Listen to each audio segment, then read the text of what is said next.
Wali Kota Palembang, Harnojoyo beserta aparatur sipil negara pemerintah Kota Palembang terus giatkan gerakan safari subuh dengan sholat subuh berjamaah bersama dengan masyarakat.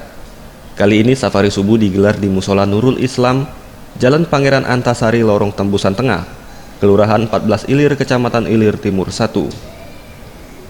Harnojoyo, Wali Kota Palembang, mengatakan, sejak perwali sholat subuh berjamaah diterapkan, saat ini jajaran pejabat maupun ASN Pemkot Palembang semakin ramai mengikuti safari subuh, sehingga mempermudah dalam mengakomodir aspirasi masyarakat, di mana seperti salah satu fungsi awalnya sebagai media menyerap aspirasi masyarakat.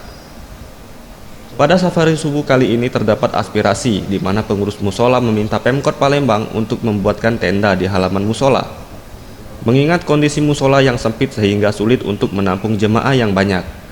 Dan hal tersebut akan segera ditindaklanjuti oleh pemerintah Kota Palembang. Sudah masuk. Jadi disampaikan bahwa jemaahnya cukup banyak di sini, tapi keberadaan musola ini sempit. Sehingga aspirasinya untuk dibuatkan tenda di halaman ini, insya Allah ini akan kita wujudkan. Tapi yang paling penting bagi kita sesuai dengan program kita. Ia menambahkan diharapkan melalui kegiatan safari subuh ini dapat menjadikan para orang tua menjadi contoh yang baik bagi generasi muda, sehingga generasi muda di Palembang juga dapat ikut dalam kegiatan sholat subuh berjamaah agar dapat menjauhi hal-hal yang negatif. Tim Liputan Sriwijaya TV.